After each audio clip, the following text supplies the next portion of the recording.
parfois de demander de l'aide, de reconnaître ses erreurs, de savoir dire que l'on ne sait pas. Et ça, encore une fois, je rebondis toujours sur la formation chez Somfy, mais c'est quelque chose qu'on nous apprend. On nous apprend à savoir dire que non, on ne peut pas tout faire, et en tant que femme, parfois c'est difficile parce qu'on aime bien tout gérer, nos enfants, notre mari, notre quotidien, notre travail, on veut que tout soit parfait, mais par moment, savoir dire qu'on n'y arrive pas, on ne sait pas, c'est important. Donc l'importance de l'authenticité et de la vulnérabilité dans le management et le leadership. Est-ce que cela vous parle? Et j'aimerais commencer avec toi, Julie, pour nous en parler un petit peu. Alors oui, ça me parle beaucoup, effectivement. Quand j'ai voulu lancer mon entreprise au début, je me sentais simplement pas légitime parce qu'il y a plein de secteurs que je connaissais pas. Il y a plein de choses que je savais pas faire, donc je me suis dit ok, le business plan est là, il est prêt, mais moi, est-ce que je vais réussir à convaincre? J'ai pas fait la bonne école qui va bien, je suis pas DRH, enfin bref. Je me trouvais plein d'excuses aussi, mais c'est aussi dans cette logique de se dire qu'on veut que tout soit parfait, qu'on arrive à être la super femme pour son mari, la bonne mère, la bonne copine, et en plus la super femme d'affaires. Donc ça, on oublie tout de suite. Et puis à un moment donné, je me suis lancée, je me suis mise en action, donc ce que je disais tout à l'heure, et puis il y a une phrase du coup que j'arrêtais pas de répéter, enfin, c'était pas fait exprès, mais c'est, je pense, la phrase que j'ai le plus dit l'année dernière, c'est on peut pas être bon partout, quoi. En fait, il y a plein de choses que j'ai fait où j'étais nulle, il y a plein de choses que du coup je n'ai surtout pas fait, que j'ai délégué à d'autres personnes, que j'ai fait faire par des experts. Et je pense que c'est hyper important effectivement d'être capable pour soi mais aussi pour son équipe de connaître ses points forts, ses points faibles, d'identifier la même chose dans ses collaborateurs pour déjà éviter de leur donner des tâches qui leur conviennent pas du tout et dans lesquelles ils ne s'épanouissent pas. Et puis d'arriver à répartir un petit peu comme ça, et c'est comme ça en tout cas que nous on a construit la start-up avec les plein de personnes qui nous ont rejoints en se disant voilà, mon point fort c'est celui-là, je suis nulle là-dedans, ça je le fais pas. Est-ce qu'il y a quelqu'un dans l'équipe qui est capable de le faire? Non, on le trouve en externe. C'est tout notre concept, de toute façon, on travaille avec des freelances, donc on l'a appliqué aussi pour nous. Mais il y a un moment donné où il faut effectivement accepter, reconnaître, et en fait c'est juste ok, c'est bien quoi. On ne peut pas être bon partout. Et lâcher prise. Voilà, et lâcher prise. Et accepter des fois que de faire sans que ce soit parfait, c'est mieux que de ne pas faire du tout quoi. Catherine, de ton côté, la vulnérabilité et l'authenticité. Très important, l'authenticité, il faut savoir se montrer sous son vrai jour, il faut parler de ses émotions, je pense que ça, au sein d'une équipe en fait, je pense que ça resserre un peu les liens, il faut reconnaître ses erreurs, il faut être suffisamment humble pour accepter effectivement on va dire parfois le recadrage, les expériences des unes et des autres. Voilà, le partage. Est-ce que c'est quelque chose que tu as fait naturellement dès le départ? C'est pas facile. C'est pas facile, il faut déjà bien se connaître, il faut s'apprécier soi-même pour pouvoir échanger. Non, c'est pas facile, mais c'est quelque chose qu'il faut travailler et qui est indispensable. D'accord. Merci. Caroline. Alors moi c'est très simple, c'est que je suis arrivée dans un milieu où je ne connaissais rien. Parce qu'entre mon idée de créer des poissons dans la cuisine où les copains étaient contents d'avoir mes poissons et de les rendre en tant que marque et d'aller les trouver un industriel et voilà et tout le process, je me suis dit c'est simple, t'es plutôt doué en com, mais commercialisation tu n'y connais rien, process industriel tu n'y connais rien, et l'idée a été de transformer cette faiblesse en force. C'est-à-dire que quand j'allais voir les acheteurs, l'industriel, le sourcing, j'expliquais. Je dis voilà, expliquez-moi justement, dites-moi ce que c'est, comment vous faites. J'ai posé énormément de questions. Et moi, je suis quelqu'un qui n'a pas forcément je ne peux pas réfléchir trop à l'avance. C'est-à-dire que ce n'est pas mon mécanisme d'action, mais c'est quand je suis dedans que j'arrive à avoir une sorte d'énergie et qui me permet d'avancer et ma réflexion elle se construit dans l'action. J'arrive pas avant. Et en fait, c'est de leur exprimer ma vulnérabilité, ma méconnaissance, mon incompétence qui fait que j'ai trouvé énormément de bienveillance autour de moi.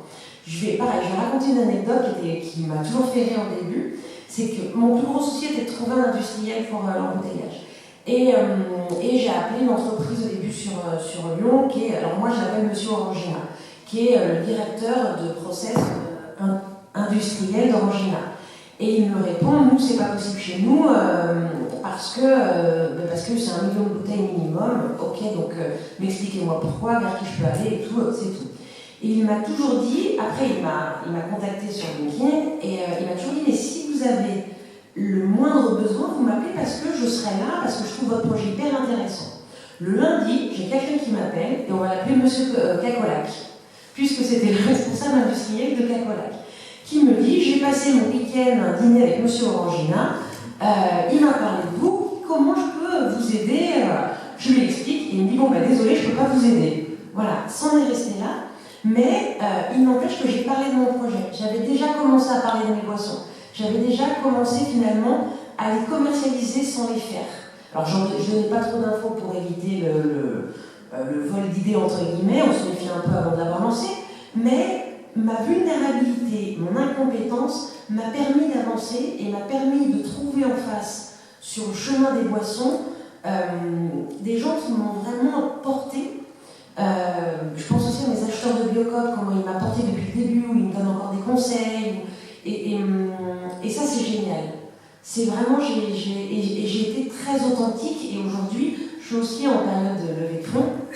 Et quand ils sont venus me voir, parce qu'en fait, au début, pour les levées de fonds, donc moi, on vient me voir sur des salons et la personne ne se présente pas. Et elle me pose plein de questions sur le discours. Et ce qu'elle m'a dit, c'est que la première chose qu'on regarde avant les chiffres, c'est l'authenticité entre le projet, le produit, l'entreprise et la personne. Il faut que ce soit aligné et ça c'est le plus important. Et je pense qu'en exprimant un moment nos défaillances, et ça on est capable de le faire en tant que femme, c'est de se dire je vais aussi trouver des personnes qui vont m'accompagner avec de la bienveillance, et j'en ai trouvé énormément dans mon aventure des boissons de nuit. Je pense aussi que ça fait penser à un livre dont on a parlé dans notre groupe, des accords Toltec avec l'effet boomerang. Complètement. Donc quand on donne aux gens qu'on est bienveillant, qu'on est authentique, généralement c'est des choses qui nous reviennent naturellement. Exactement. La vie c'est... et puis de croire en l'autre.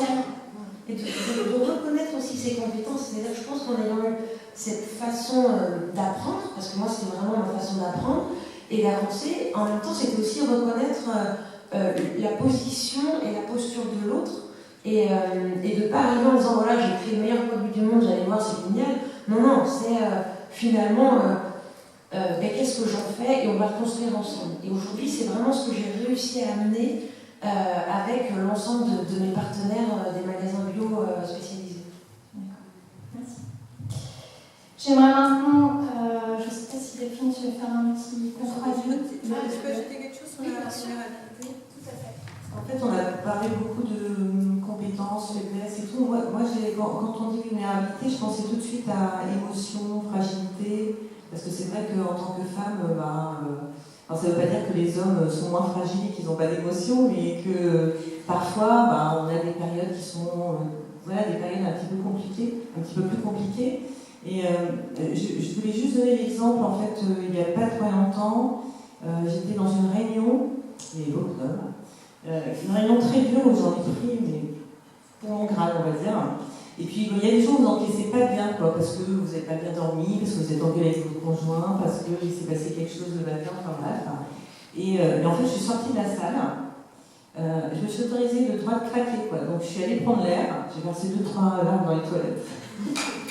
Ça arrive aussi, ça fait partie, quand on est dans un milieu d'hommes, ça arrive aussi. Et je suis retournée à la réunion, comme si dans rien n'était.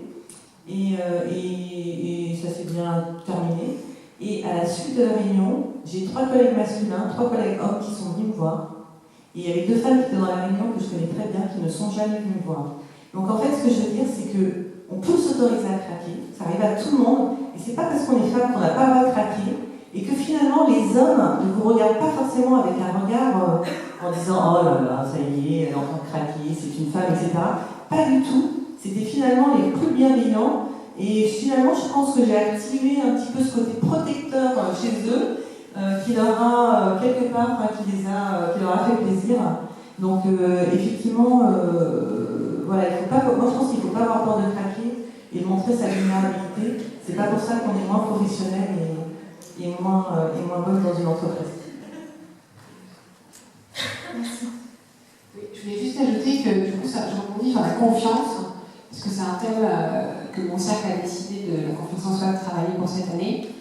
En fait, le premier critère de la confiance en soi, c'est de. Enfin, je veux dire, on a confiance en soi quand on sait afficher sa vulnérabilité. Alors souvent, on prend le truc à l'envers, et c'est quand même assez particulier chez les femmes. Pour montrer qu'on a confiance en soi, on pense qu'il faut qu'on montre qu'on sait. Or, en fait, la meilleure preuve de la confiance en soi, c'est ce que tu as fait, Caroline, c'est de dire « je sais pas ». Et ça aussi, on revient au leadership, parce qu'aujourd'hui, c'est ce qu'on dit aux leaders de faire, de dire « je sais pas », et de demander aux équipes d'avoir la réponse. Mais c'est un vrai sujet et un vrai travail en général pour notre part féminine.